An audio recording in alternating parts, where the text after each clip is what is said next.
them, you can go ahead. For the rest,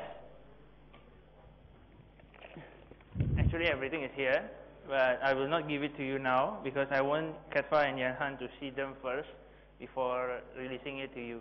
So since tutorial is actually today and tomorrow, it doesn't matter, right? So I will pass this to Katfa after lecture, and for Tuesday tutorial, you can ask him the scripts. He will take a look at your answers first before returning it to you. And same thing for tomorrow, and also for Yanhan's group. And if you have looked, the grades is already in your IPLE grade book, am I right? You can see them, right? The average score is quite high, 77.5, and more details at the end of this lecture.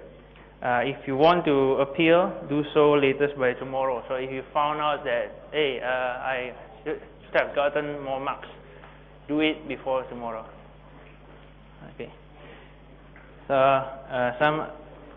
can you take out your clickers for those with clickers in this room? Can you?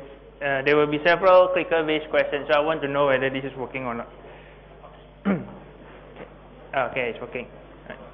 Right. So give me your opinion for those who are already here, and bring your clickers. What is your opinion about quiz 1?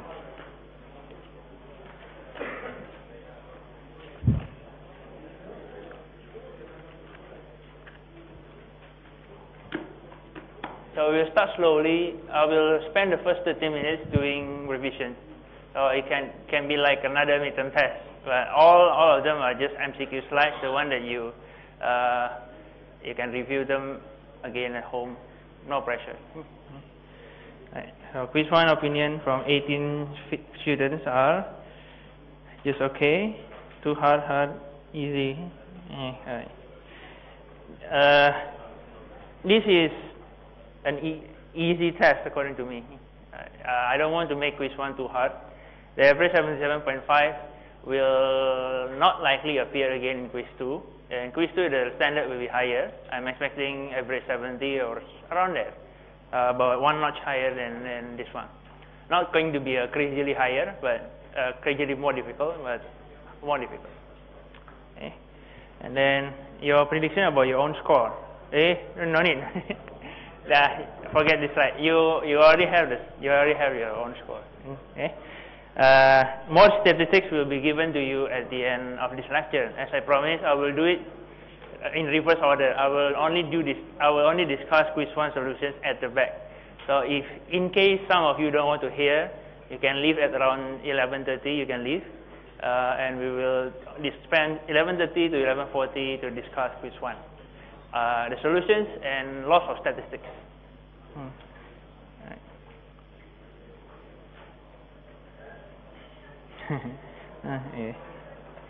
Right. So I will spend the next 30-25 minutes to discuss mid-semester review. So it's nothing new. It's just something that to refresh your memory after 1 week break. So this is our first 1/3 of 2010. We escaped from linear world from your 1020. Everything there are all linear. Text, queues, English, arrays, all linear. You can view them left to right, top down, front to back, something like that. Now we move on to data structures where we have more than one options. We have trees. We have left child and right child. We have 2 options for every node. And then we discuss also binary search tree, balanced binary search tree, and priority queues. We spent 3 lectures on that. And you have spent 2 problem sets, PS1 and 2. And with PS2, and also section 4 of our quiz, the last question, I actually want to test you that, I want to emphasize this concept that priority queue is not just about binary heap, but you can also use balanced BSD to emulate priority queue. Some of you who have done PS2R can answer that quickly. The rest you have to think about it. So just a quick recap. Can you do it on the spot quickly? What's the right child root of the BSD? Not balanced. It's just a BSD, standard BSD. If I insert this one by one, don't care about balanceness. insert one by one to normal BSD.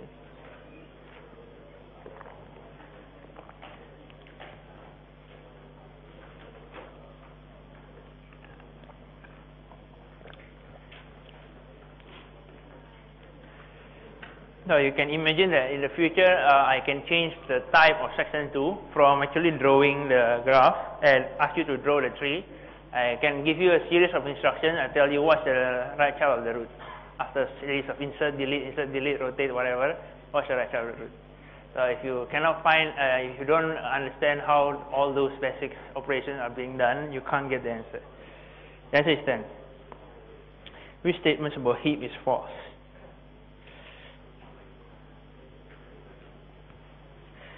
This kind of question tells us about how you understand all these concepts. This is just a 1 to 5 options. In actual MCQ, I can give you A, 1 and 2 only, 1 only, 1 to 3 only, 2 and 3 only, whatever. Something like that. It can be much harder.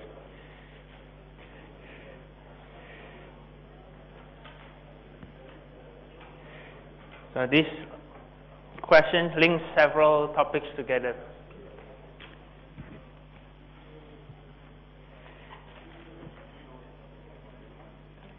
Alright, let's see. Okay, the answers are spread, where the correct answer is 4. For those who say that heap can be used in Prim's algorithm, you thought this is false. No, not that's true. In your PS4, you may actually use it. For PS4, the one that currently running, you are doing out for a walk, right? One of the components is, as clearly stated, this week is about the MST topic, so one of the solution is MST. So if you write Prim's algorithm, you will have no choice but to use a priority queue. And using priority queue entails the usage of binary heap most of the time. Although you may not actually build max heap by yourself, you can just use Java priority queue, but that is actually a heap. Yeah. Next. So in 1020, you have been exposed to several sorting algorithms. In 2010, I gave you 2 more. Balanced BST sort and heap sort. If you don't know what's balanced BST sort, is actually in order traversal. Insert the items into BST and to balance BST and then do in order traversal. If you do in order traversal on a BST, you will get it sorted. Some people call it BST sort. Some others just don't give it the name.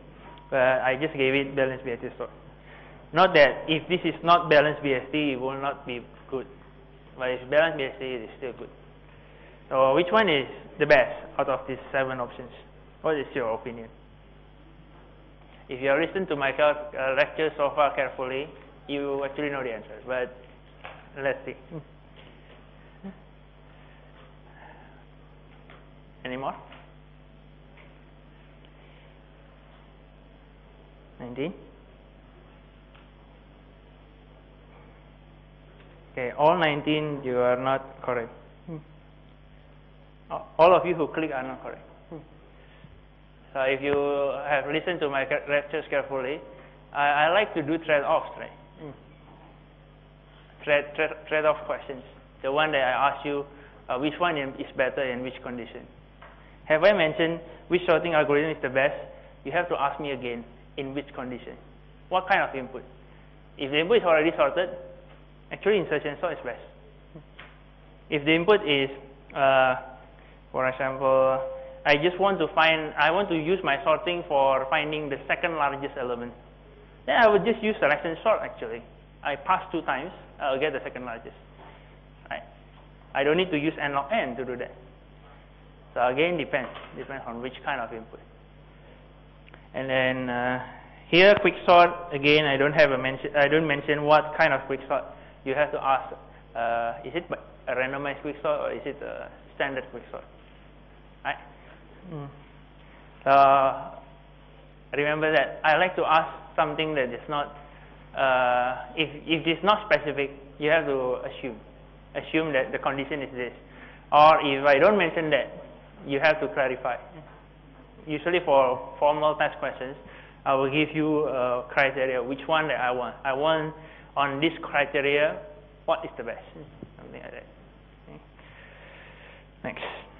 Okay, so in 3 data structures, I have few more additional stuff, and I want to link this back to section 3 of quiz 1. So if later at the end, I will also mention this again.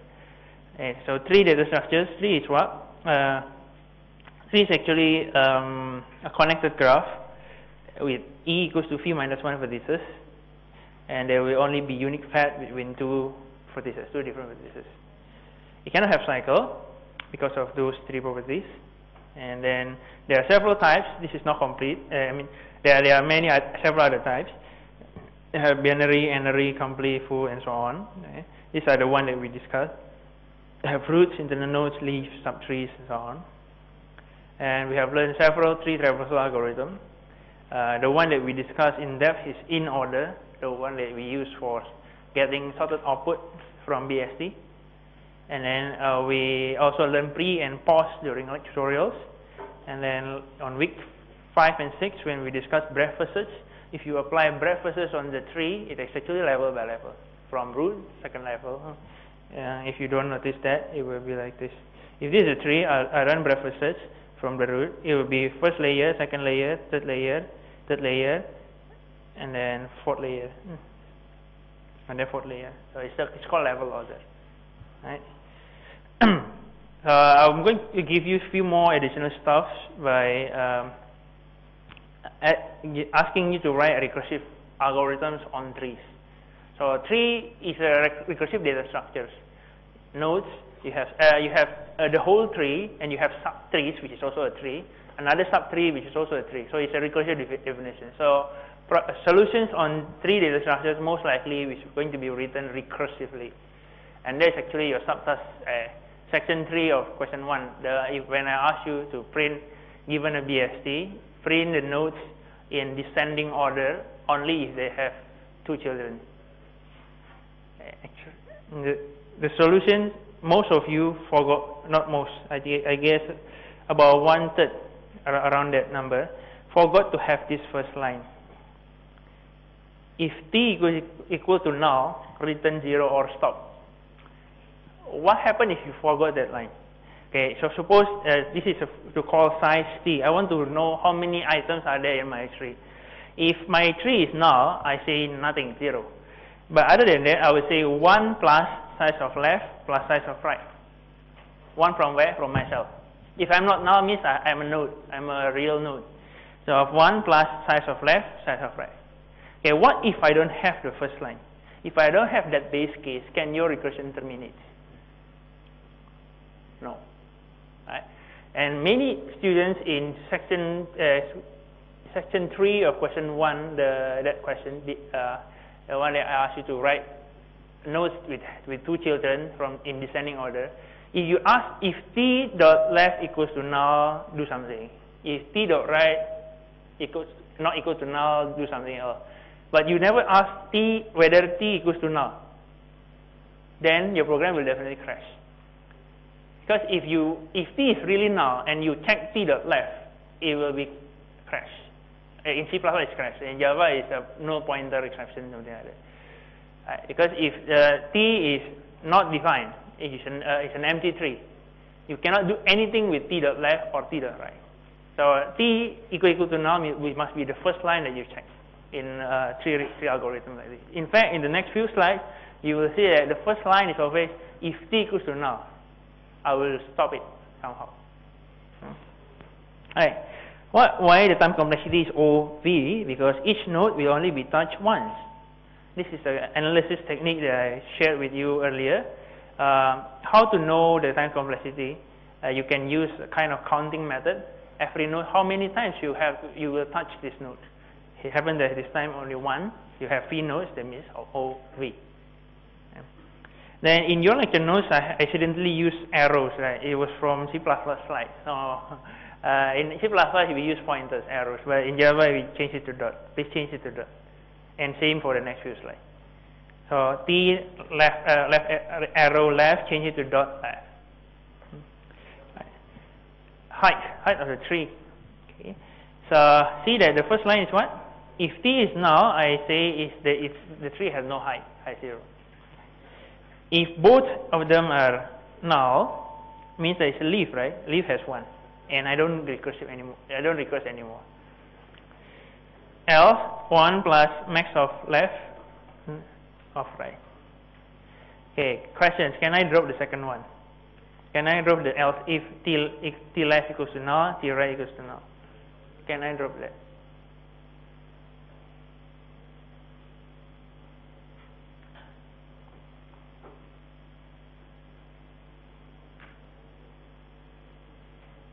No or yes?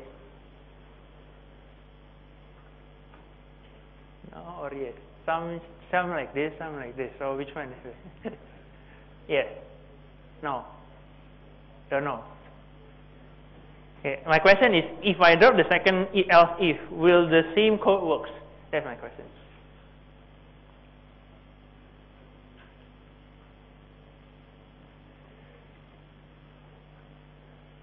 Okay, undecided.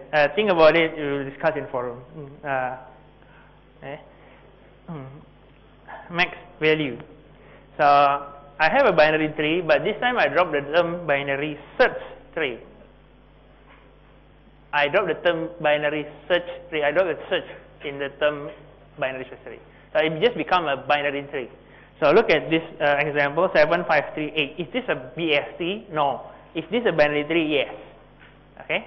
This is not a binary search tree. So if I give you a binary tree, I ask you to find the max, you don't always go to the right because it can be wrong. See that the max is 8, right? But if you only go to the right from root, you will get 3. So how? You have no choice. You have to explore everything. If t is null, you say I don't find it, or you have an error flag or something like that. Else, you return whether the value of this node is the highest or the maximum of the left and right is the highest. Okay. Again, it's OV because you only touch each of them once. So be careful with that. If I drop the term search in BST, binary search tree, I drop the S. So it becomes binary tree and ask you to find what's the max. If you keep only going to the right, it's wrong. Okay.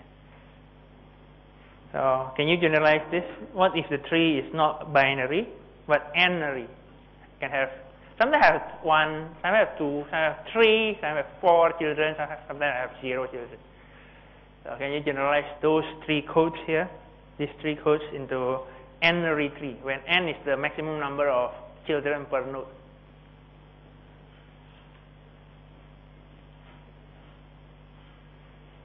Why so silent?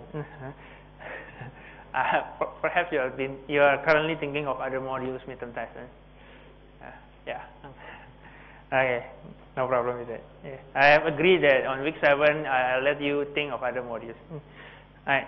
So if you have more than 2 children, you have n children, you have no choice. You cannot say dot left, dot right. The notion of left, right will be meaningless anymore. You just change it to child 0, child 1, child 2, and the child n minus 1.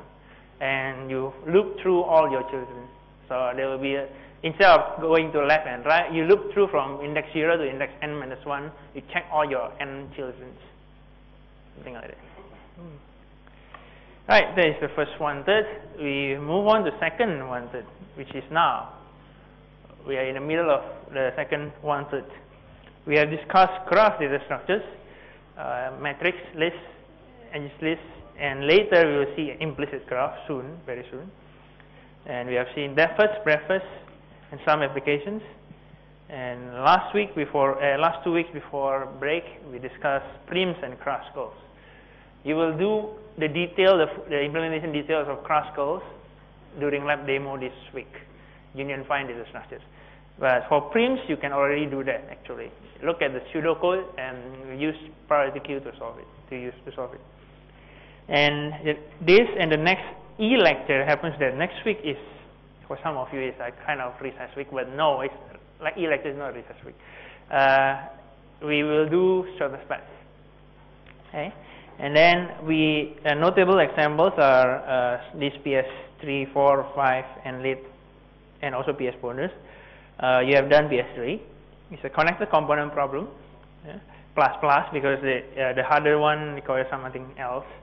And then pancake sorting, the one that I put as a bonus questions.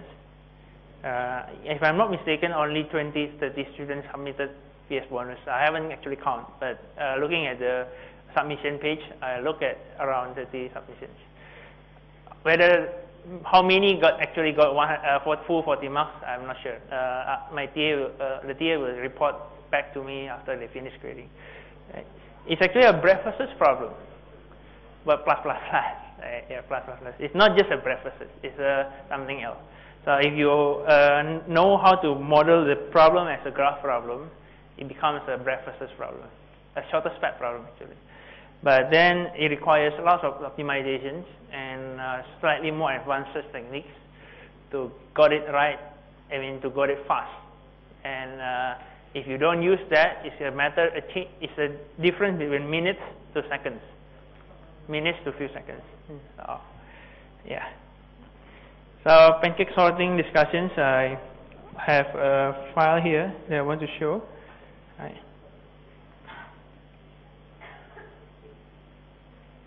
So actually, I have all these files for all my PSs, but I never upload this because, as you know, I may want to use these PSs next year. So if I give the solution here, then junior can pass to senior too easy next year. So this is for your eyes only, and then for all those who want to review the webcast. Okay, right. The first subtask is actually very simple. It's an ON. It's a 5. Actually, if you just want to attempt this, you will get 5 marks. So what do? You scan through all this. Right? If it's already sorted in descending order, you say 0. Other than that, you say 1. You never do any sorting, any flip. You never need to do any flip. Do you realize that? If you only download PS bonus, do subtask 5, just submit a 1 loop code, you get 5 marks. Definitely correct for all this. Yeah. Right? Because how to know whether, I say all the inputs will have at most 1 flip. So it can be 0 flip or 1 flip. Right? So you just need to differentiate the two. If the input is already sorted, you need 0 flip. Other than that, you definitely need 1 flip. Okay. Subtask 2. Subtask 2, I say at most 2 flips. Okay. So what you need to do is to write a flip function. Okay. And then you loop again ON, try flipping index 0, index 1, index 2, and so on. Okay. If it's already sorted, again output 0. If you just need 1 flip to do that, you have say 1. Other than that, you say 2. So if you have spent few more lines of code writing flip I, and you can solve, you get another 5 marks, you get 10 marks. Quite easy, right? 10 easy bonus points. And then subtask 3, same as subtask 2 above, but the pancake diameter can be gigantic. This requires some insight that all this size doesn't matter. What you need is a permutation. So you need to rearrange this into 1 to n, or 0 to n minus 1 if you want. Okay. You map all those funny numbers into, you sort them, and then take the smallest one, index 1, second smallest, index 2, and so on, or zero-based indexing, up to you. By doing so, you can then use the previous technique. You have 15 easy points by doing this. Okay, now for subtask 4 onwards, it's hard. Okay. For subtask 4, you need to realize that you need to model each permutation as a vertex. So for some of us, this is not clear. A vertex is actually a permutation of n pancake. And then we connect 2 vertices if vertex I and vertex j can be transformed from one to another by 1 flip. You draw 1 edge. Then you do breakfasts from the starting permutation. Where is your target? Find the shortest path to the sorted permutation, sorted descending permutation. That's the solution. Right? When the number of test cases increase, then you need another insight. The other insight is the target is not changing. The target is always the same, the sorted permutation. You start from various configurations. Your target is sorted one. So if you do breakfasts, it's a waste of time. You can reverse your thinking, think backwards. Your target is your source. then you know from your target to everything else what is the shortest path. So it's a reverse shortest path problem, which is you can just do one breadth search from every n. So n equals to 1, n equals to 2, n equals to until n equals to 8, you just do one breadth search. But that only gave you 25, right? To get 15, why changing n equals to 8 to n equals to 10 change the problem's complexity by so much? Because you are dealing with permutations. 8 factorial is about 40,000. 10 factorial is about 3 million. And from seconds, it becomes minutes if you do the solution for 5 and apply it to the second one. For this, it's something that you never learned before probably. You have to Google here and there. I call this meet in the middle. So this is a technique in competitive programming community.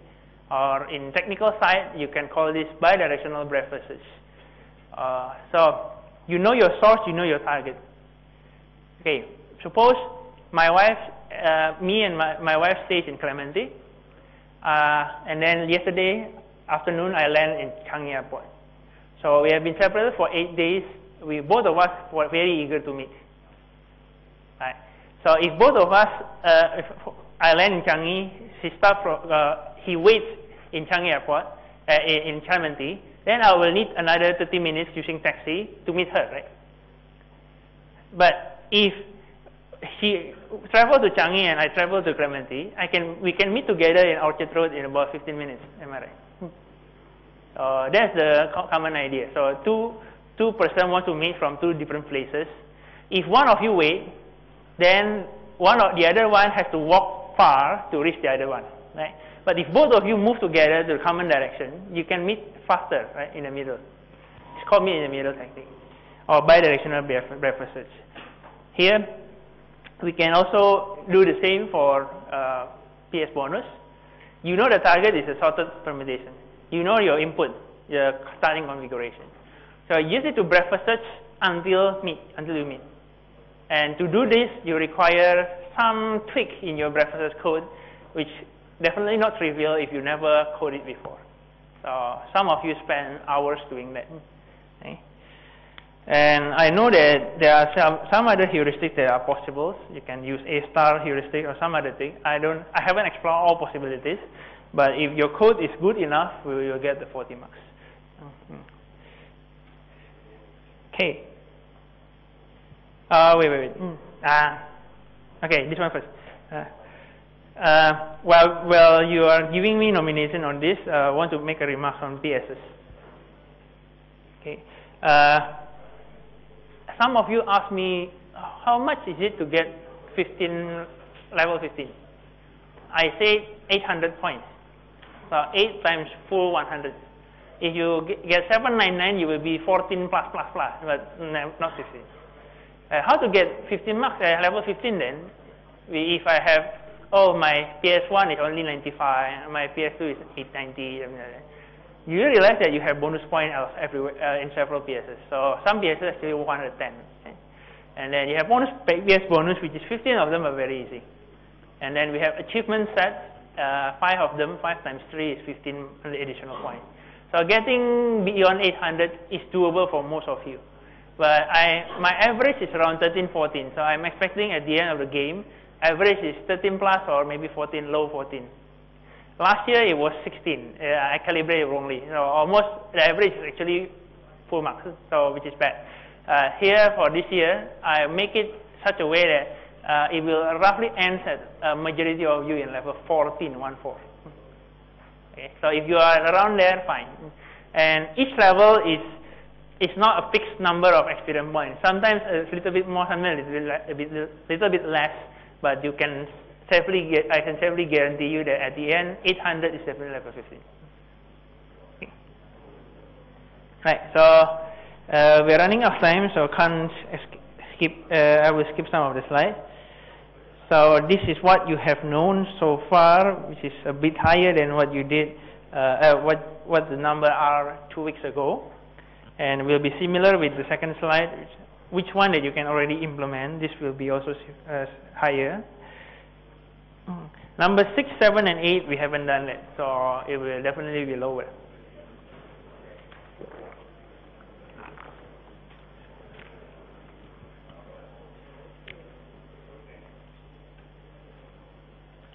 Right, let's see. It will be lower. Yeah, it will be lower.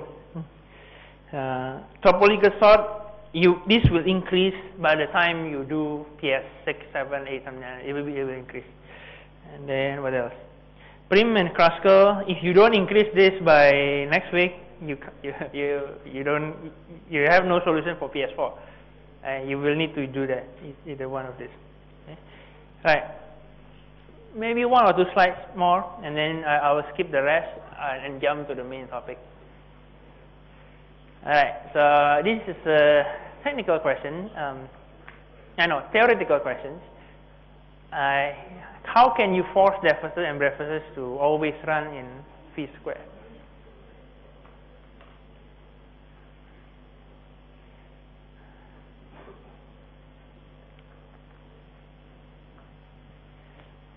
What other slides do I have?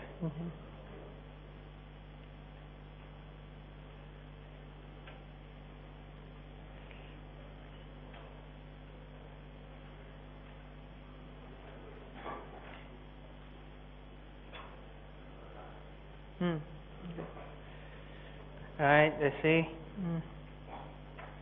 I noticed that the attendance for today's lecture is much lower than the previous week, the normal weeks. This is week 7, I expected. 3. Always run in phi squared in 3. No, wrong. No, cannot be. 3 is actually, if E equals to phi minus 1, it cannot be phi squared. Complete graph. Complete graph, you have E equals to phi squared. So phi plus E equals to phi plus phi squared, or will always be phi squared. For 3, actually it will always be OV, because edges are just phi minus 1. For the acyclic graph or bipartite graph, it's much less. Usually the edges are much less than phi squared. Only on complete graph, it will be exactly phi squared. By the way, this is a new notation for some of you. O is the upper bound, omega is the lower bound, theta is exact bound. It's exactly bounded by this number, which is complete graph, phi squared. One more, and then we move on to, we take a break, and before moving on to the specs. I changed the wording. Deficits and brevices can run in O phi squared, not theta, it's O now. And the wording not always, but can. So be careful with the wording of the question.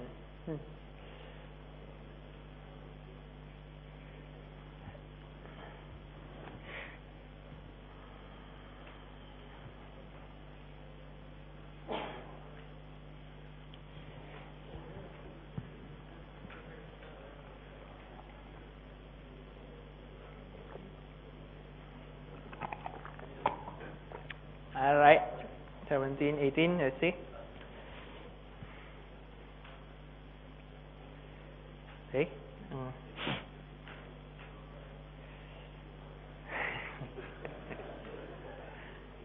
I said be careful with the wording of the question. The always and can is a different thing, right? For 3, just now I say at most you have E equals to phi minus 1, so no way you can make it run in phi squared if you have a 3. But for the other acyclic graph, can you?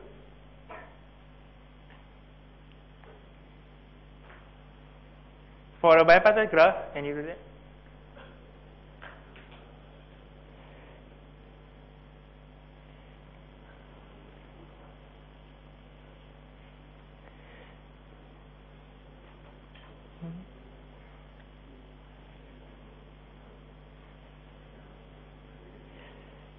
The stronger complete graph, definitely. For bipartite, can. You can have complete bipartite graph, which is n over 2 times n over 2, which is also phi square over 4, right? For the other acyclic graph, it's harder to show. You can have lots of edges also, which is greater than v, much greater than v, which is actually closer to phi square, but it's not a strong phi square. But for 3, is not strong p squared. It's still p is bounded by all v, not p squared. Okay, we stop here. We take a break until 10:40, and then we move on to shorter spec. For the remaining revision slide that we haven't discussed, I will spread it out to next few lectures. Right, take a break. And then for 5 and 6, draw 5 and 6, you can take your scripts here. 5 and 6.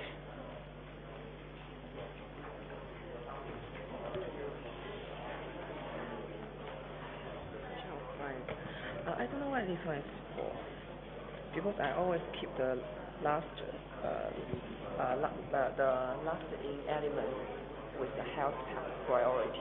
So I just use DQ to implement top. And for this one is the same. I keep the last one the lowest priority. I don't know why. Oh, because Because here you use aspect, means you look at the No. I always, because I ask questions, whether it's okay or not. can. By doing so, you are only looking at the top. I have a second syntax. So you insert this A, and then B, and then you DQ A, and then insert C. You will put B equal to 1. Equal to 2. So B and C have the same property. No, Plus 1, correct. So A property 1, B property 2, and then I DQ A. Well, with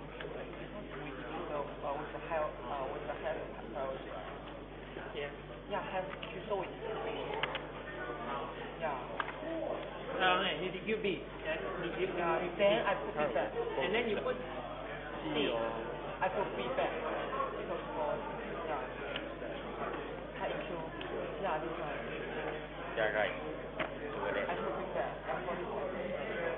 Let's discuss this again tomorrow because we'll need to prepare the second one. It can be correct. So if you can convince me this is correct by tomorrow, I'll give you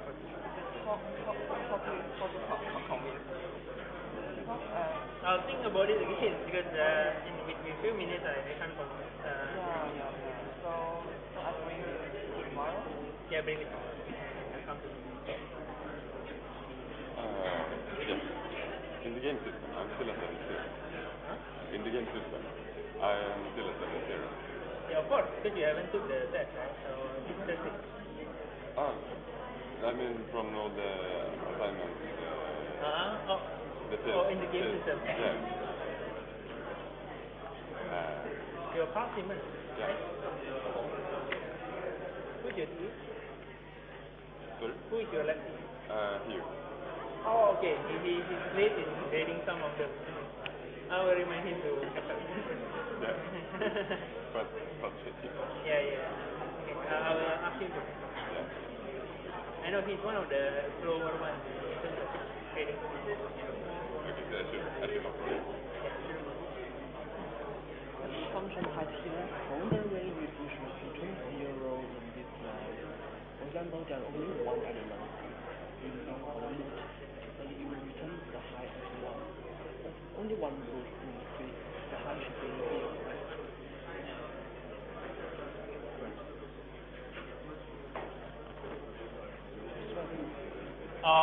Okay. In my other slide, I say this is -1. When it's empty-3, this is -1. But if it's empty-3, I say 0. So it will be +1. You are right. If you want to make this consistent with my previous slide, it's written -1. And then return 0 here, right? Yeah. Something like that. You mean you substitute -1 and put 0 here? Yes. Then it will be shifted by... No. Yeah. 0 here and 0 here. Yeah, put -1 here and 0 here because otherwise, 0 here and 0 here also, right? Yeah. Yeah. And 0 here. No, if you put 0 here, the answer will all be 0. The answer will all be 0. Oh yeah. And it will all be 0. So you need the 1. Yeah. If you want to make leaves have height 0 according to my previous definition, change it to 0. Okay.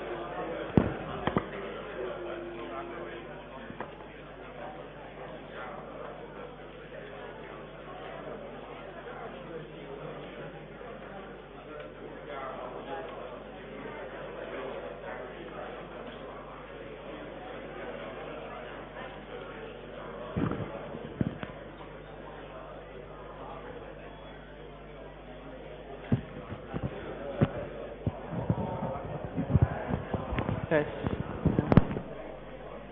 all right, we move on. This is the main part of the lecture. I will spend 1 hour from now, 10:40 to about 11:35, 30 something. Yeah. So we are going to learn shortest paths problem, which some of you, if you have done PS bonus, you have accidentally learned this by yourself. Shortest path means you have a graph. You have a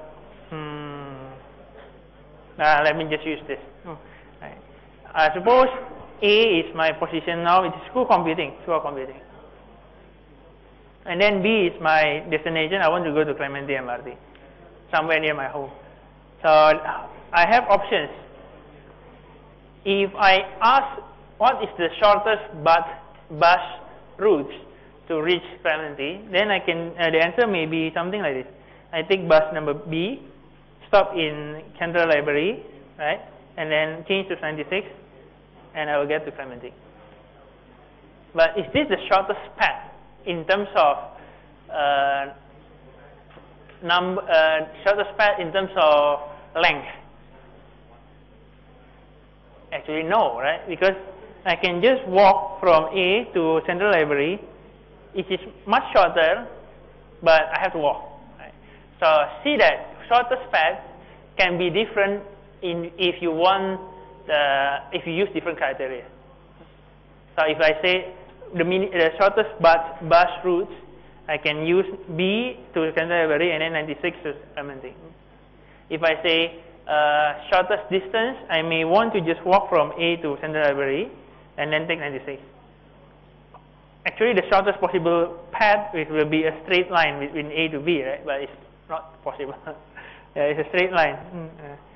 And if my shortest time is not this path, because I know that waiting for bus 96 at around 6 p.m. to 7 p.m. is a fight. It's a fighting between you and many other students and staffs who want to go back home, right? So I know that my better path is not this. In terms of overall time, I can actually go to Clementi Kent Terminal and take bus 189 from there, which will guarantee me a seat, because that is the first station, first bus stop. How can you know this? You have to model the graph accordingly, right? So graph modeling is the more important part than just running graph algorithm. You have to know what is required, form the correct graph, and run shortest path on the correct graph. Okay. Right. Okay. So shortest path in a more formal manner, another illustration is about finding a shortest way from source to destination, or source to many other places, including destination, on a graph. It can be roughly visualized like this. Actually, this picture is a bit misleading, so I shouldn't. Next year, I will have to change this. Okay. The term single source, shortest path, there is a meaning for this single source. It starts from some source, a certain vertex, and by running shortest path algorithm, I will know what is the shortest path to every other vertices. So here, the picture only shows the source to destination. But look at this. Source to this guy, this vertex, is the shortest path is this one. Source to perhaps this one, the shortest path will be this. Let me draw some more highlighters. Will be this. This one to this vertex, maybe this. This one to this vertex, maybe this one. So from shortest path, from single source to every other vertices. So next year I should have clarified this picture. Cannot use just one source, one destination, but from one source to every other vertices. Right. We will see more in detail when I go to the formal definition. Right.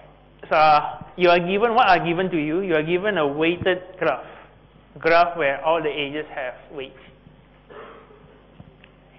And then you are given vertex, and this vertex can model street intersections, can model houses, can model cities, up to you, depending on the question. And then we have also edges. These edges can be streets, roads, avenues, and so on. The one that connects two vertices. And this H will be directed, means that it's a one have direction, A to go to B, doesn't mean that B always go to A back. If your input graph is bidirectional, you can always model this using directed graph by having two directed edges every time, which is one of the common bugs spotted by TA for your PS3. In your PS3, I was told that I gave you adjacency matrix on the purposely. The skeleton file used adjacency matrix, right? But the final solutions require adjacency list. And some of you didn't translate this correctly. For bidirectional H, you only use one direction. By doing so, some of test cases crash. On some test cases, it crashes. So when you got not perfect marks, you check your code again, whether this is true. So if you have an undirected graph, which is in PS3, and you only store one H, A go to B, but you don't store B to A, some of your search can be wrong. Because you thought that AB means also BA, but you have to insert both in adjacency list. You cannot just have one. Alright. This is slightly different from MST, the one that we discussed 2 weeks ago. Because in MST, the graph given to you is undirected weighted. Here is directed weighted. Right. Then the weight. What does the weight mean? The weight can model many things. It can model the cost for using that road or that edge, the time needed to traverse from one place to another, and what else? Distance, time, cost. The convenience from traveling one place to another, the one that you see in PS4. Convenience or what? Effort rating or something like that. Yeah. It can be used to model anything. So this weight function will transform two vertices, U and V, into a real number that stores the weight. Yeah. Next. This is the formal definition of a path. Path, a simple path to be precise, is a collection of vertices listed one another in linear order, and from within adjacent vertex 0 to vertex 1, there is an edge in your graph. So phi0 go to phi1, phi1 go to phi2, phi2 go to phi3, and so on until phi or phi minus 1, up to you. Simple path is there is no repeated vertex. So if you see phi0, phi1, phi2, and so on, you never see phi0 again somewhere in the middle. Okay. And then this long notation can be can be written in shortcut using phi0, and then starting and ending, and then you just write there is a path between them. And the notion of path weight is a summation of weight between two adjacent vertices, formally written as this, from 0 to k minus 1, because I stop at k. So 0 and 1, 1 and 2, 2 and 3, and so on until k minus 1 to k. K minus 1 to k is the last two pairs, right? I sum all the weights between them. That will be the path weight. So this is a formal way of defining that. Now, shortest path weight from a certain vertex U to another vertex V is denoted as what's this? Delta? No, not this. Okay, let me just call this T. If I forgot what's the Greek name for this, later if you can tell me what is this, I'll be grateful. Delta DUV, DUV, and this is a minimum of path weight for any possible path between U and V, or infinity otherwise. So if there is a path between vertex U and V, there can be more than one path, right? One of these gives me lowest path weight. If this is the lowest path weight, this is the shortest path weight, right? Now, single source shortest paths, look at the wording. There is a path with plural here, or abbreviated as SSSP, SSSP, 3S and 1P, and then problem. The last P is path, not problem. I repeat again. SSSP problem, because the last P is not problem. The last P is path. Single source, shortest, 3S, path with plural, and then problem. SSSP problem is this. You are given a graph, weighted directed graph, and a source vertex. So you need to be given a source vertex also. Otherwise, it's a little bit confusing. The node it's not complete. So you given a graph, directed, weighted, and a source vertex where you start from. Find the shortest path weight from source to any other vertices V in the graph. That is the formal definition. From one source to the rest, to the others. To solve SSSP problem, we will need two more data structures.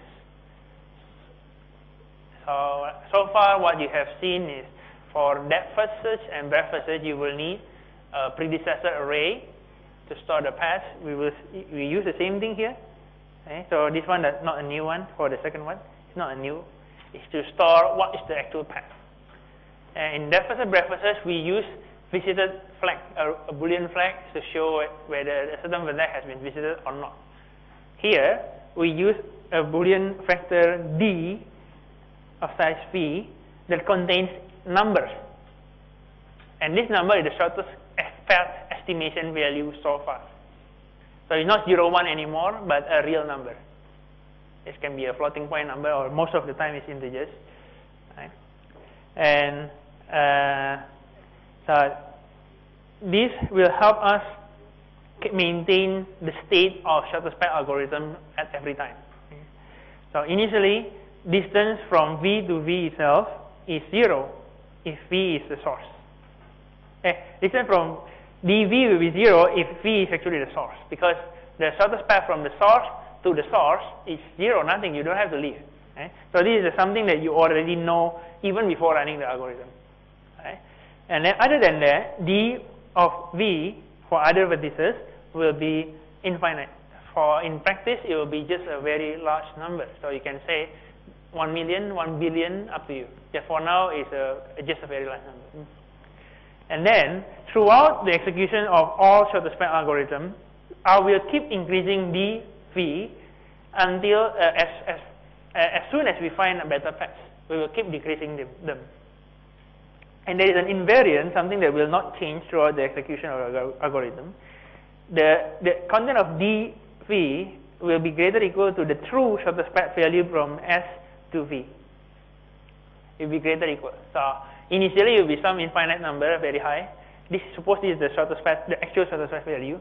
Throughout the execution of the algorithm, this will be lower, lower, lower, but it will never be below this. It will be matched this at the end. At the end, dV will match this. So this is what you will see throughout the next few algorithms. You will see this. Okay. So some example first. So I have a graph. Okay, I have a graph. And the one that I highlighted with different color is my source. Vertex 2 is my source. I have graph with 5 vertices. This is directed, right? 2 go to 0. 0 doesn't mean go back to 2. I don't have that age. 2, 0 has weight 6, right? And so on. And then the green, the yellow one, the yellow boxes here is my D, content of my array D. At the beginning, D of vertex 2 is 0 because this is source. Everything else are infinite. At the end of my algorithm, I will produce something like this, where all the yellow boxes really tell me what is the shortest value, shortest path weight from source vertex 2 to any of these vertex. Let's take a look at vertex 3. The yellow box says 5. So the shortest path from 2 to 3, the minimum that you can do is 5. So the red edges stores the predecessor. So vertex 3 has 1 as predecessor. Vertex 1 has 2 as predecessor. Vertex 2 has nothing as predecessor. So if you draw it as a 3 edge like this, you will have all these red edges. You can reconstruct 2, 1, 3 back. 2, 1, 3 is 2 plus 3, right? It's 5. There is no other way that is better than 5. If you go directly from 2 to 3, it's 7. 7 is more than 5. Is there any other way? No, right? From 2 to 3, there is no other way. Let's take a look at 4. The yellow box says 7. And by tracing these red edges, I can see that 6 plus 1 is indeed 7. Is there other better ways than 7? Apparently cannot. If you, for example, if you go 2, 1, 4, you get 2 plus 6, which is 8. If you go 2, 3, 4, you get 7 plus 5, which is 12, also greater than 7. So at the end of the algorithm, you will see that all yellow boxes are filled with some numbers, which is the true shortest path values. And then you will see red edges, which is the predecessor information, the one that you will use to reconstruct the actual path again. And what happens if I have another vertex that is not reachable from the source? If that's the case, then the yellow box will still be infinite, because there's no way you can visit that. Because look at the wording. If I can't visit, if V is unreachable, the shortest path value is defined as infinite or unreachable. Right. So, before I start giving you the first algorithm to solve shortest paths, I will make a remark on negative weight edges and cycles. Right. So, there exist negative weight edges in some of real-life problem. Okay. This is not a real-life problem. Suppose you have a time machine. You can go back and forth, jump into the future, jump to the past. Suppose from 0 to 1, you can get forward 1,000 years. 1 to 2, you can go forward 15 years. 2 to 1, you can go back minus 42 years. Suppose you can do that. Then, the shortest path between 0 to 3, or to 2, or to 1 are undefined. Why? Because 1 to 2 and then go back to 1 is a negative cycle. See, 15 minus 42 is a negative, right? It's negative 37. Okay. Negative 27. It's negative number. So, what happens if I go from 0 to 1? D1 will be 1,000 at the moment, right? And then 1 to 2, it will be 1,015. But when I go back from 2 to 1, it will be 900 something. Decrease, right? Can I just cycle 1 to 2 infinitely? If I do that, I will get a very small number. I say negative infinity. Then after that, after I am happy cycling, I go to 3. Whatever this age means, this will be minus infinity plus 10, which is still minus infinity. Right? So 1, 2, 3 will be all undefined. So shortest path problems have issues with negative cycle. Because you can always take the negative cycle and cycle around cycling until you are happy, and then it will be all negative infinity. However, for this the same graph, the one that contains negative cycles, it doesn't mean that some other vertices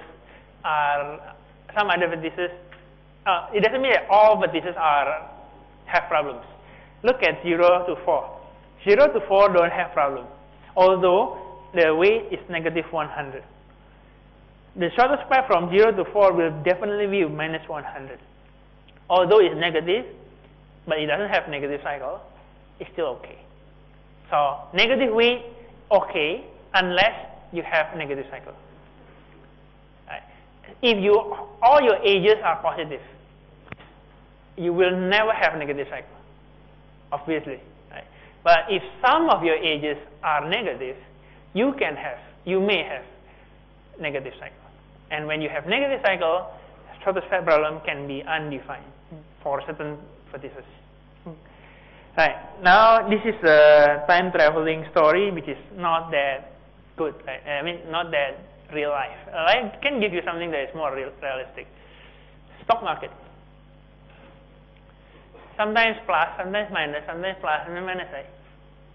Suppose you can forecast several days. Okay? You want to have a target of some value, some profit. You start from today, right? Then what is the best path? When to sell, when to buy to get certain profit? It's a plus minus, plus minus, plus minus. It can be negative. It can be have negative cycle. Or you go, you take trip using a battery-powered car. Right? Yeah, you take a trip through a mountain, some hilly places. Sometimes you travel upwards, sometimes you travel downwards. When you travel upwards, your battery, your car's battery have to produce power to put your vehicle up, put your car up. When you go traveling downwards, you can actually charge your battery by not running the system, just let it roll down and charge the battery. Sometimes plus, sometimes negative, sometimes plus, sometimes minus, sometimes plus. Yeah. Okay. So there are several hilly paths from source to destination. You want to travel through this path so that at the end you reach your destination with your battery still in certain level of capacity. Something like that. Okay. So you can have cases where negative edges exist. Not necessarily cycles, but you can have negative weight on real life scenarios. Okay.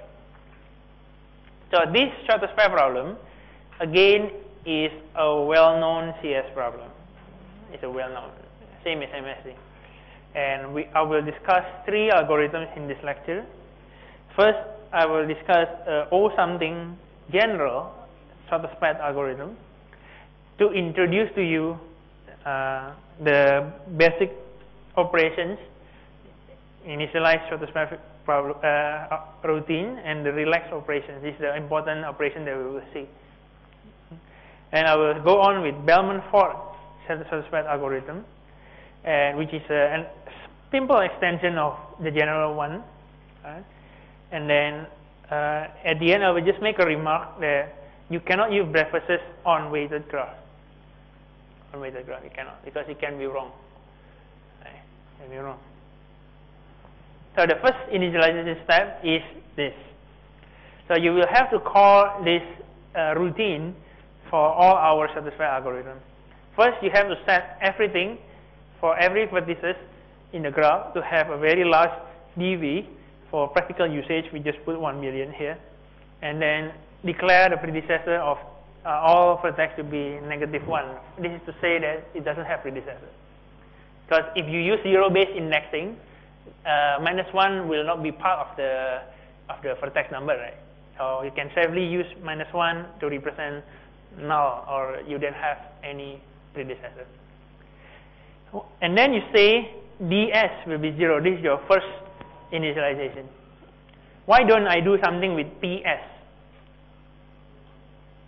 Because ps must be null, right? Must be -1. So I don't do anything with that.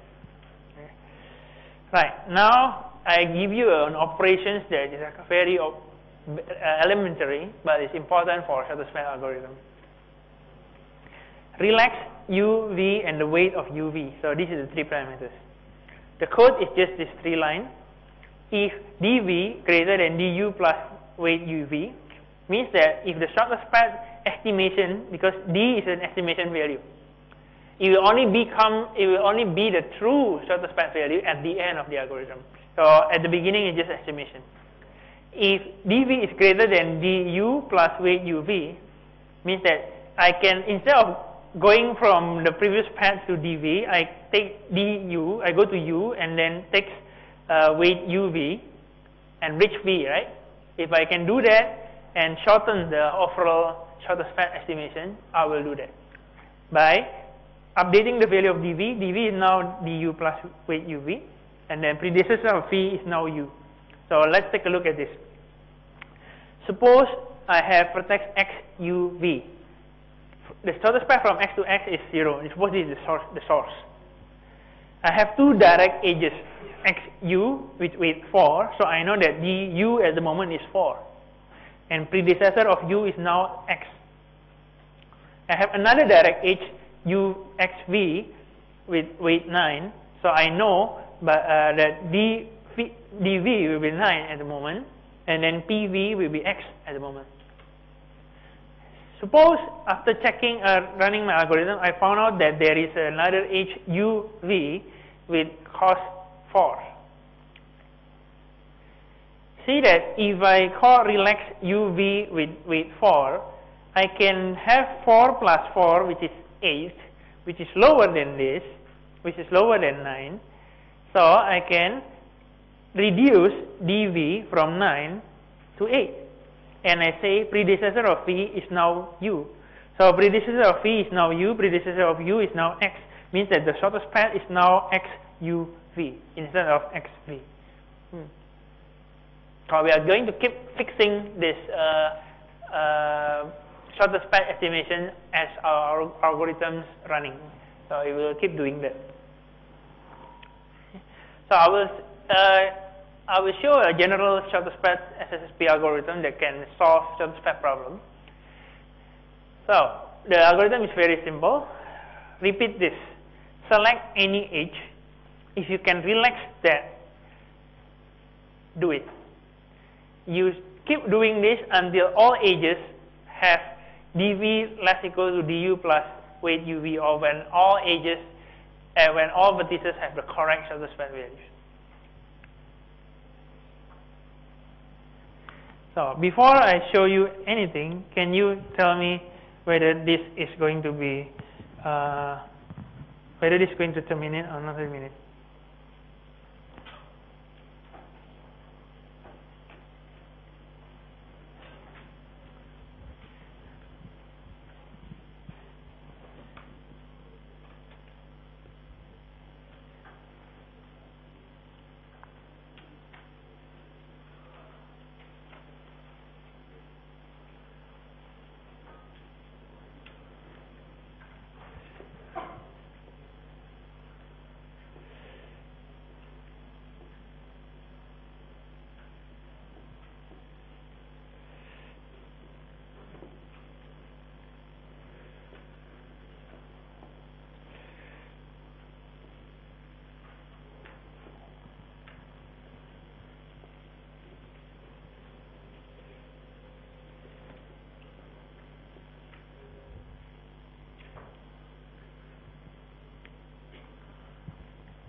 The answer is not always.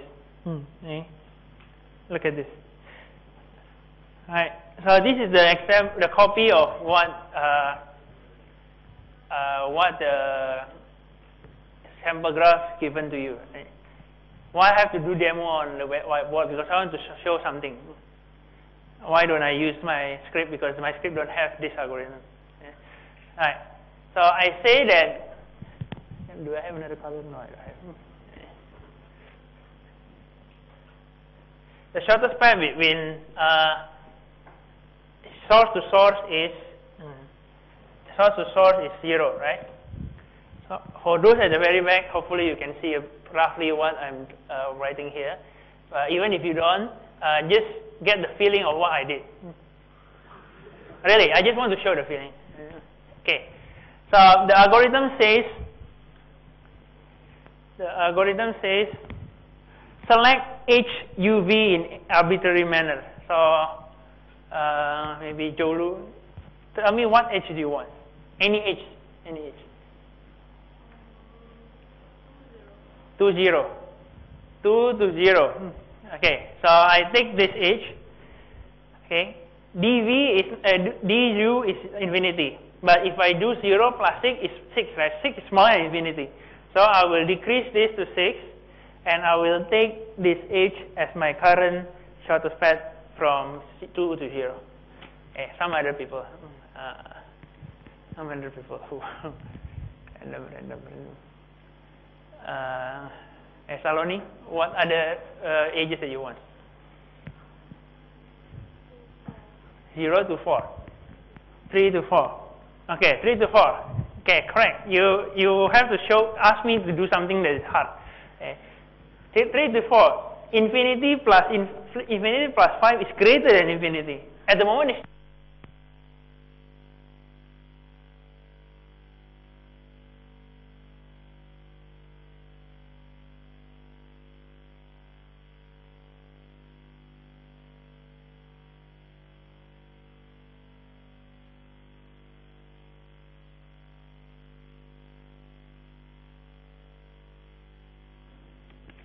Testing.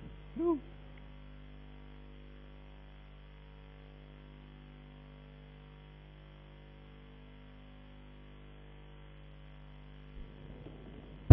Yes. Oh, testing.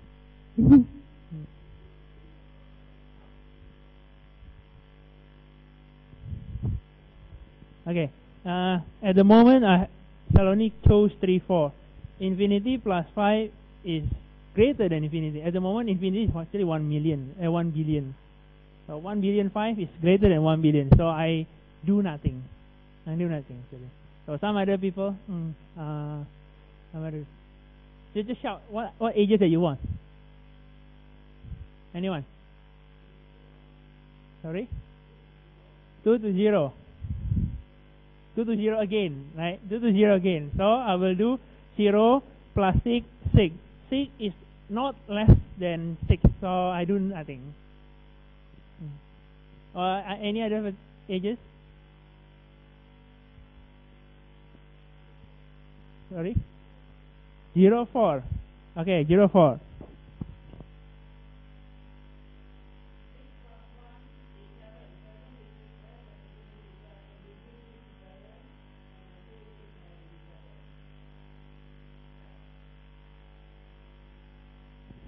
Okay, now can you see that if I choose the ages randomly like this, sometimes I can accidentally choose something that's already done. Like I can say 2, 0 again, 2, 0 again, or 3, 4 again, 3, 4, 3, 4, 3, 4, 0, 4, 0, 4, something like that, right? So will that make any difference to the current state of this? No. When will this algorithm terminate? It will only terminate when all ages have dv less equal to du plus vuv, right? So at the moment, not every ages are done, because see that I can still have 2, 1, 2, 3, 1, 3, 1, 4, something like that. Those ages have not been explored before, right? So eventually, if I keep repeating this, sometimes I'm lucky enough.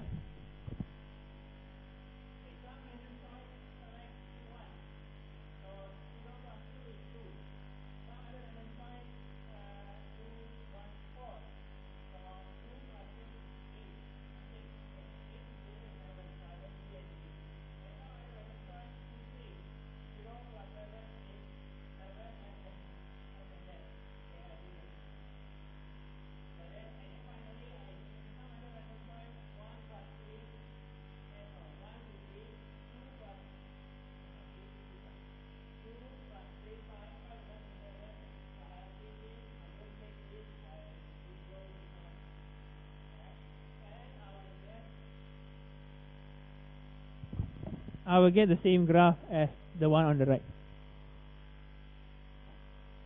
In this case, I'll terminate, because at this point, I cannot do any more relaxation. Imagine that you have a negative cycle. You have a negative cycle. I take A, B, B, C. Suppose A, B, B, A is a negative cycle. I take A, B, B, A, A, B, B, A, B, B, A. It will not stop, right? So this algorithm will not stop. Because you can keep doing that until end of the world. You can keep doing that. So here I gave you 3 challenges that you can try by yourself. Right? Can we do this quickly? So let's try one example. Can you find shortest path from 2 to the rest by repeatedly applying that algorithm? For if you can do any relaxation, do it. What will be the shortest path? So do it for another 30 seconds, then I will continue.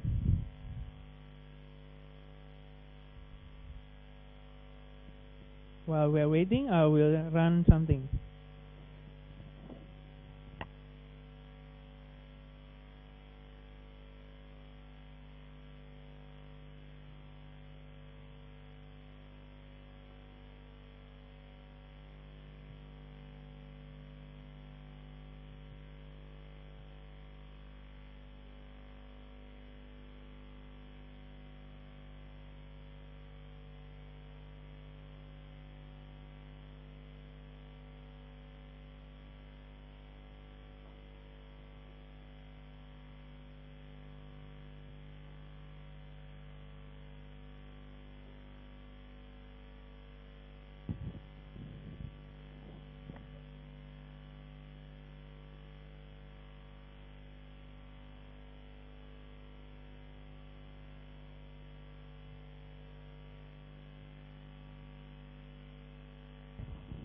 Okay, if you do it correctly, you should get this.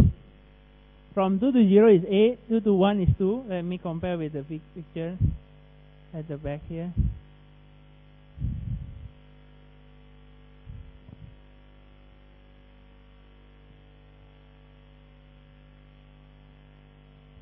Right. 2 to 0, where is it? 2 to 0 is 8y. You can detour, right? 2, 3, 2, 1. 5, 7, 1, 8. Yes, correct. 2, 2, 1, 3, 4, 0. 2, 1, 3, 4, 0. And then 2 to 1 is 2. 2 to 2 is 0, definitely. 2 to 3 is 2, 3. 2, 1, 3, 5. And then 2 to 4 is 2, 1, 3, 4. Yeah, the code is 7. Okay? If you do it correctly, you'll get this. If I remove h21, see, I remove h21, what happens?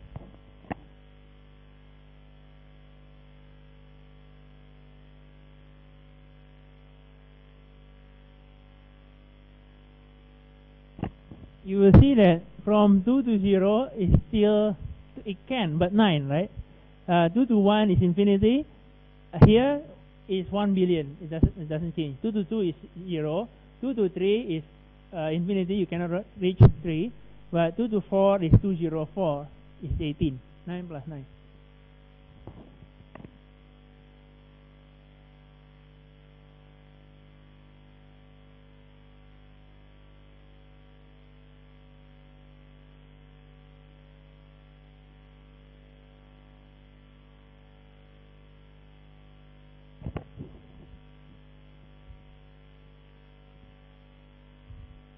Okay, now here look at 2 to 0 is 9, correct?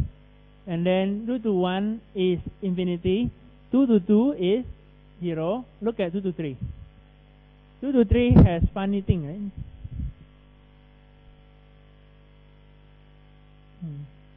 So when you have negative number, infinity, in terms of mathematics, infinity plus infinity will be infinity plus minus 3 will be some infinity, right?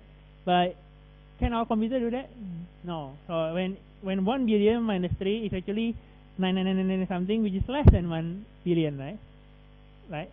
So there is actually a relaxation happening. But we should ignore the result, because if the result is very huge, it's actually a result of having a large number plus minus some small number. You will get a funny funny large number also. So this is actually pad minus 113 actually doesn't exist. So this is to highlight to you that negative weight, you can actually in theoretical sense, infinity plus minus 3 must still be infinity. But in programming sense, in actual programming, you will not do that. You will get some funny things. Now look at the one from the main slide. This one.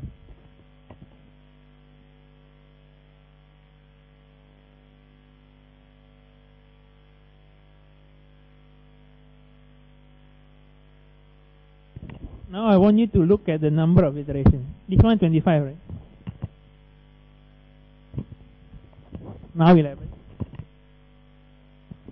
Now 29. On the same input graph. It's a minute, but how many iterations that it performs is random. Sometimes lucky, sometimes not so lucky. So you cannot really bound this. And then what if I give you a graph with negative cycle? So minus 15. So see this one, 1, 2, 15, and then 2, 1 is minus 42. So there is a negative cycle.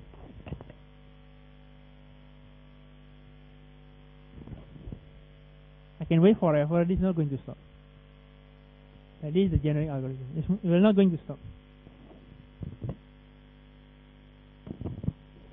So on a small graph without negative wave cycle, okay.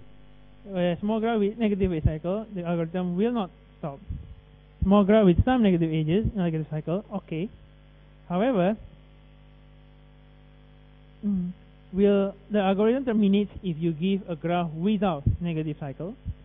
The answer yes, it will terminate, but Sometimes fast, sometimes not so fast. Sometimes you are lucky enough, sometimes not so lucky enough. And if you're really unlucky, you can have a very slow algorithm. And we don't want this. So we don't want algorithms that behave randomly like this. I mean, no. Randomized quicksort is good, but behave randomly that we cannot even control how long will it stop. There is no performance guarantee. So the main problem is in this line, because it selects ages UV in any order. That's why I asked you to randomly select things. And some of you did it correctly by asking me to do something that will not have effect, or something that had been done previously, so it won't have any effect anymore. So the next algorithm is Bellman-Ford. Bellman-Ford is similar idea as this, but it just changed one line. From selecting ages randomly, we will select all ages in a certain fashion. So this is what the problem in generic algorithm, right? Generic SSSP algorithm. Select ages in arbitrary manner. But Bellman-Ford do this. It provides order of age relaxation. This guy, Richard Bellman and Lester Ford, I hope the photo is correct because I just wiki this. Bellman should be correct. And Ford, I'm not really sure, but hopefully this is the correct guy. Anyway, what we do is init SSP, and then instead of doing this randomly, Bellman and Ford say that relax all ages in your graph. I repeat, relax all ages. Look at the inner loop. For each age UV in E, relax them. Do this at most V minus 1 times. Just like it. So by doing this, do you realize that this is actually phi times E? Relax is O1, right? So just an if statement. So VE algorithm. It's a VE algorithm. So why does it work? Okay. So suppose the ages are stored in this order. So first age is 1, 4, the second age 1, 3, and then 2, 1, and so on. Suppose. Then I will do 1, 4, 1, 3, right? 1, 4 doesn't have anything, 1, 3 doesn't have anything. When I do 2, 1, I will decrease this to from infinity to 2. Okay? And then 0, 4, nothing. But when I do 2, 0, I will decrease D0 from infinity to 6. 3, 4, nothing happened. But when I do 2, 3, I will have 2 go to 3. D3 will be 7. Down from infinity. Do you realize that after I relax all ages, at least the first node away from source will have the correct shortest path value. Okay, this is the step that you need to get. If I have relaxed all ages in whatever order, but I do it for all E ages, after one such pass, every vertices around the source, which is one step away from the source, will have the correct shortest path value. Now you keep doing this.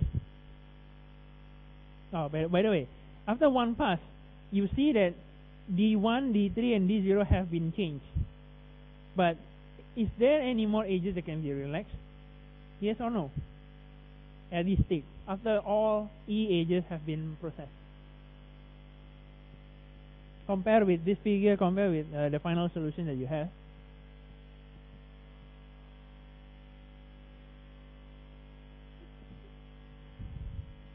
Yes, for example, very clear.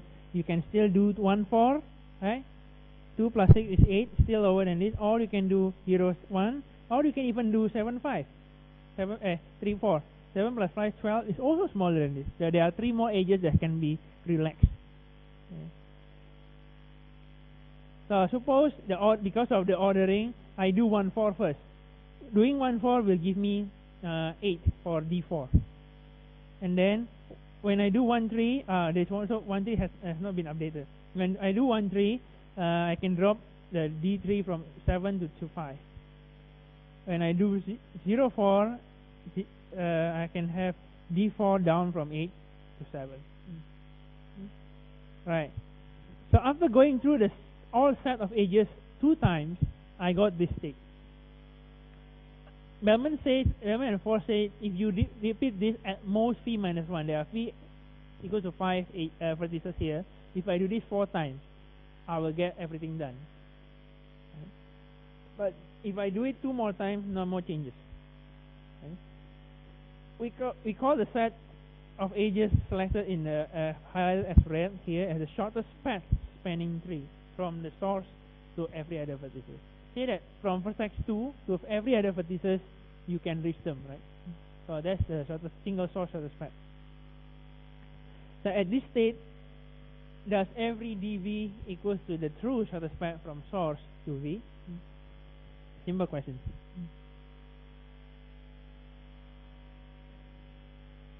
The answer is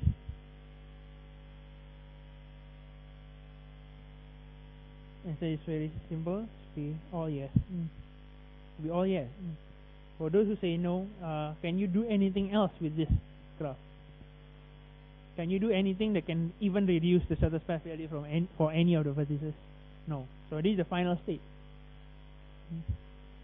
So I have provided not me actually. Ji-Chun have wrote this visualization tool. So you can run Bellman from which source? Suppose from this source, you can relax all E edges. See that he traverse all the edges, go back, and so on. Once it cannot do anything else, it will just stop. You can study Bellman Ford. And this one. This one. Okay. So this is the shortest path value, shortest path picture, right? Same as what we have here.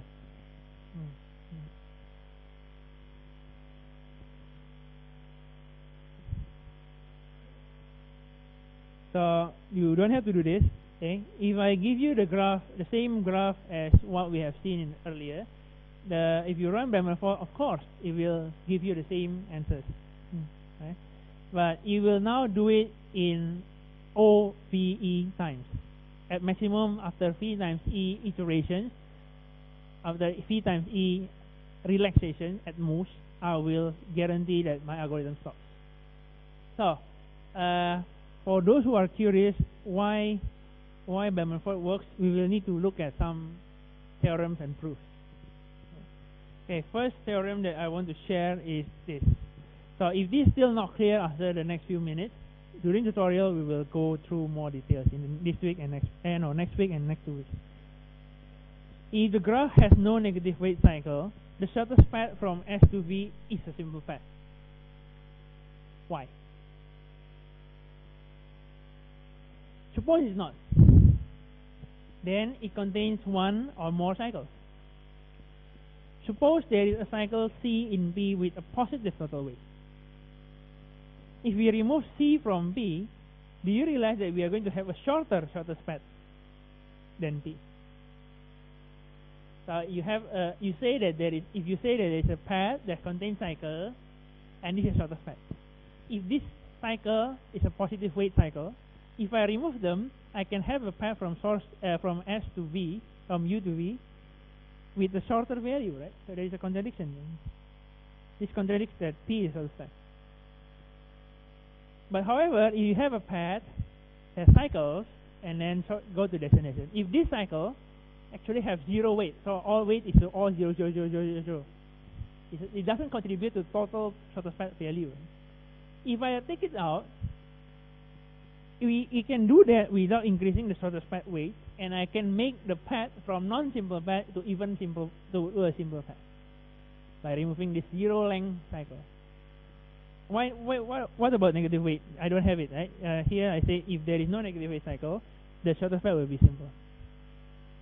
So P is and always can be made into a simple path.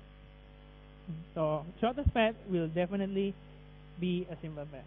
So if you reword the theorem, you can say this. P has at most P minus 1 edges from source S to the furthest possible vertex P minus 1 in G in terms of number of edges. So the shortest path from the source to any vertex in the graph takes at most P minus 1 edges. It cannot have longer than that. If it's longer than that, it's not simple path. That's why Bellman and Ford bounds all edges relaxation by phi minus 1, because that's the limit. Right. So correctness of Bellman-Ford. If G, phi, E contains no negative wave cycle, then after Bellman-Ford terminates, all of the value will be correct. Proved by induction. At the beginning, okay, consider shortest path P from S to Vi. From the previous theorem, P will be a shortest path, will be a simple path, right? It means it will contain the minimum number of edges required to reach from S to Vi. So Vi defined as a vertex which shortest path require I hops, I number of edges from source. So at the beginning, dV0 will be 0, right? Because the only vertex that requires 0 hops is the source itself. So by proof of induction needs to start from somewhere, right? At the initial phase, it's correct. D of V0 is correct. After one pass, the one that I show you, after all E edges have been processed, all direct neighbors of source will have the correct shortest path value, or dV1 will be correct. After two pass, the one that has 2 steps away from the source will have all correct shortest path value. If you keep doing this, the final one will be correct. Since you do it at most v minus 1 time, even the longest one, the furthest away from the source, will be correct. So, even if all E edges are arranged in the worst possible order, after phi minus 1 edges relaxation, R will get all the shortest path values. That means this Bellman-Ford has a side effect, because I bound the number of iterations that I will perform, which is phi minus 1 times E H relaxation. If I can, after phi minus 1 times E, I can still do even one more H relaxation. What does it mean? It means your graph has negative cycle.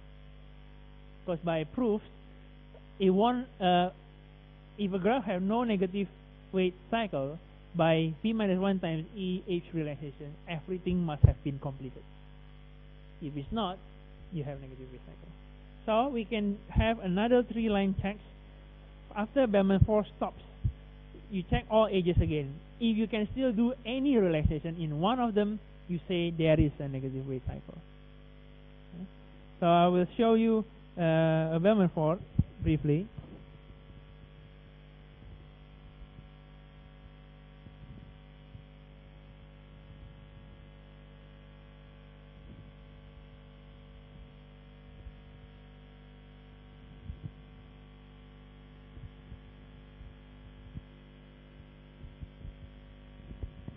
So on the graph with negative cycle, 2, 1, minus 42, and then 1, 2, 15, negative cycle, it will, after phi minus V times E edges relaxation, it will say, I have negative cycle.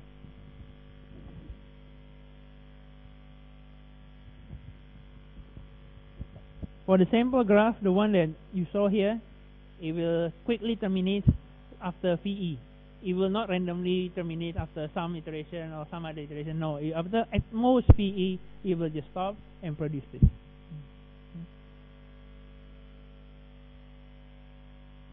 So, during lecture 5, only minority of you say that you have implemented Bellman-Ford before. Can you do this quickly? The code is just for phi equals to 0 to phi minus 1. For each edge, relax. Can you do this in 10 minutes maybe? Code those few lines.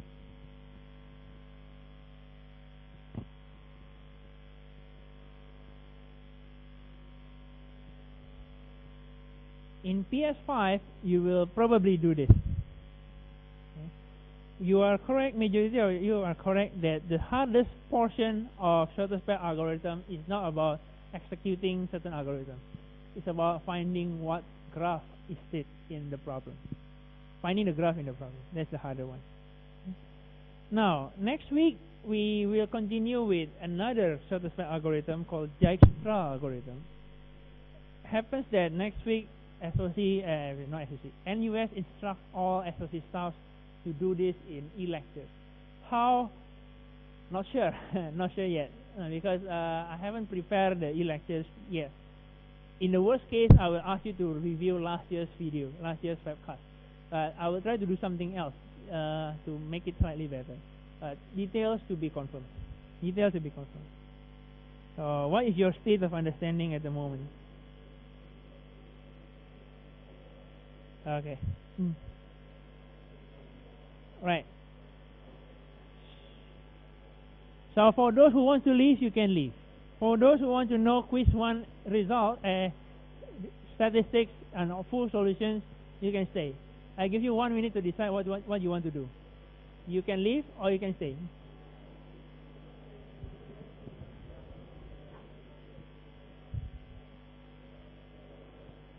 You can get your scripts by today or tomorrow. Just attend your tutorial sessions and you will get it from your TA, tutorial TA.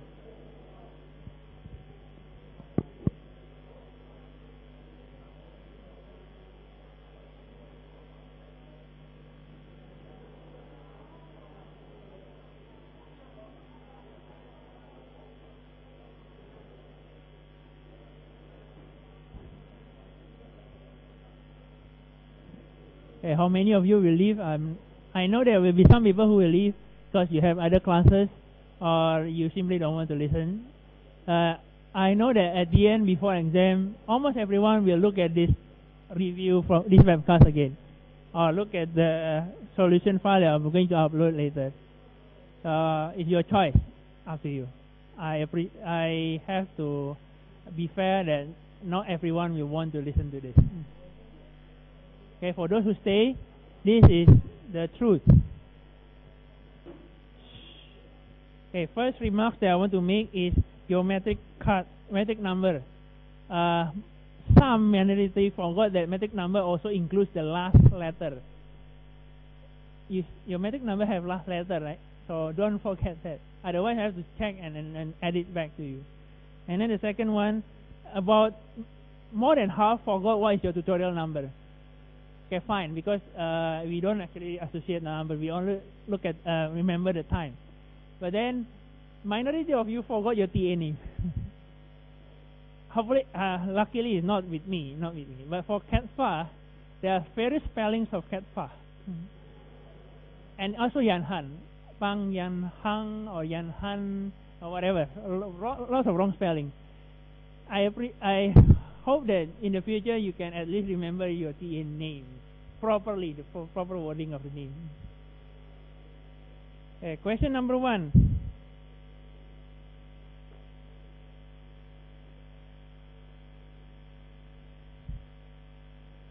The majority of you forgot what is the name of this algorithm, which is already not in lecture note, but in your tutorial 1 file, right? In your tutorial 1. What is the name? Selection algorithm. Expected ON. Some of you do something else. If you do something else, I will highlight this thing. If you use sorting and then report something else, whatever, it's not the best. Because the best is you just expected ON to get the K elements. For sorted, the best is this. You just report this index, which is just O1. You sort whatever not necessary because it's already sorted. Number 3, majority correct.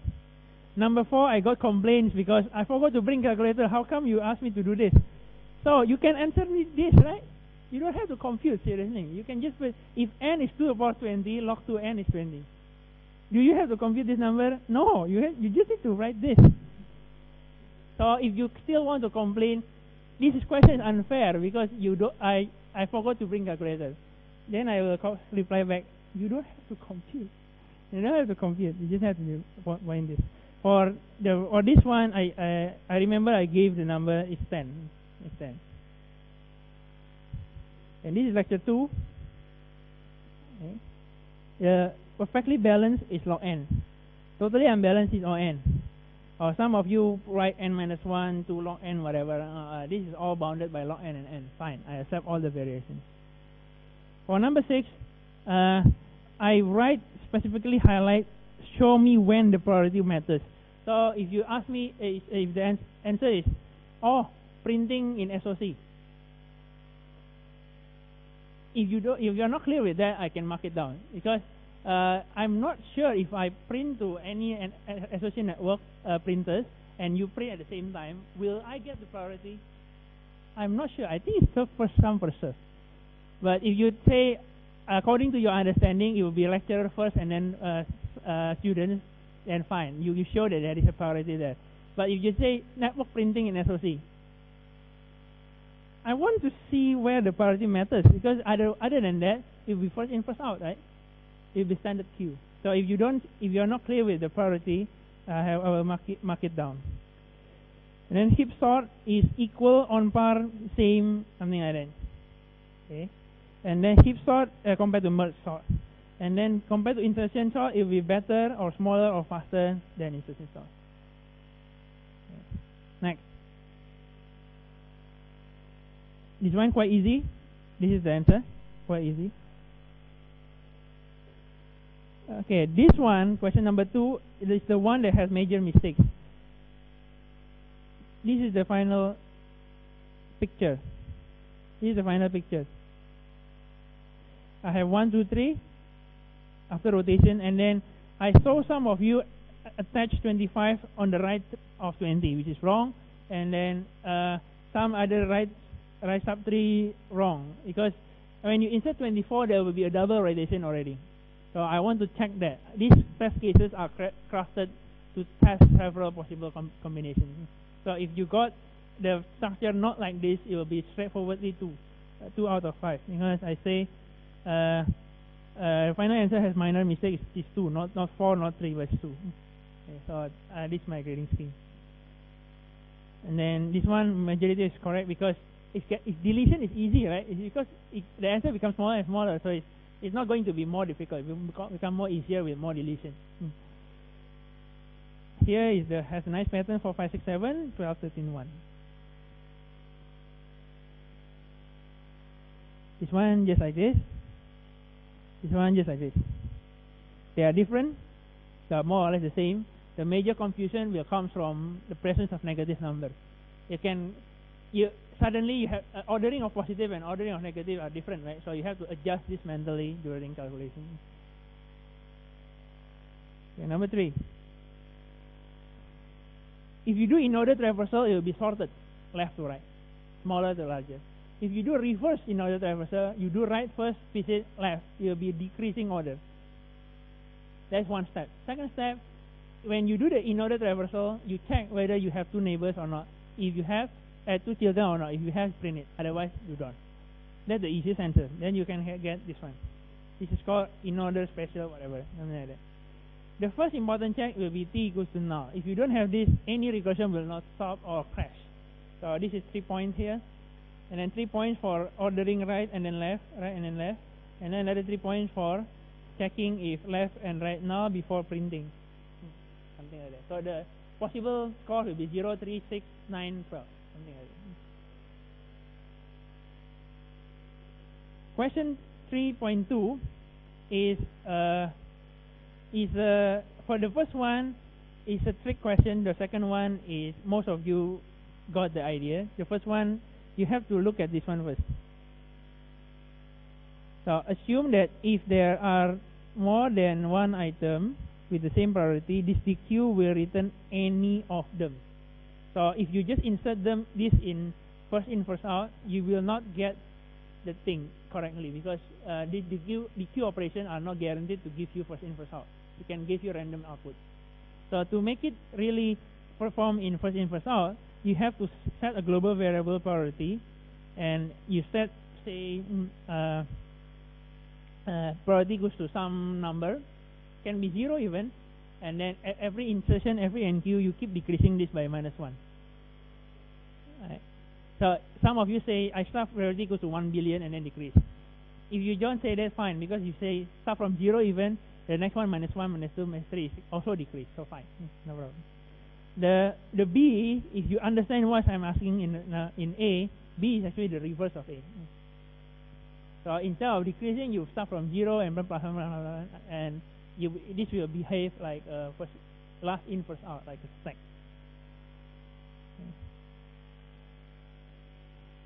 Question 4.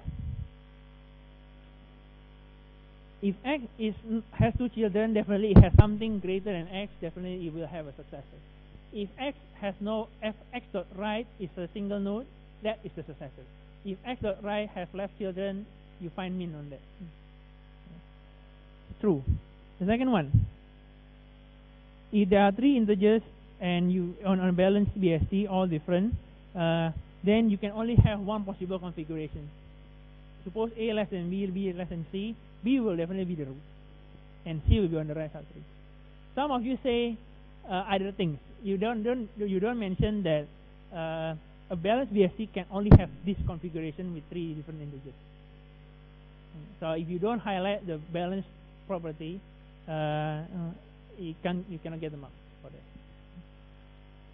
3. The third one is false. So you just need to come up with any valid counterexamples. I have a funny counterexample that show me this.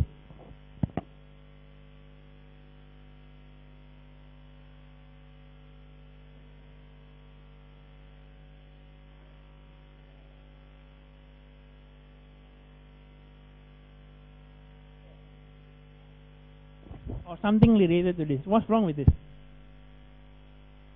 Some of you gave me this counterexample. I said this is not a correct counterexample. This is not even a binary heap, right? It is not a complete binary tree. So you have to put the 8 on the left side. You have to make your counterexample a valid max heap. This is not a valid max heap. 4. 4 is an easy question. If it's smallest, you have children.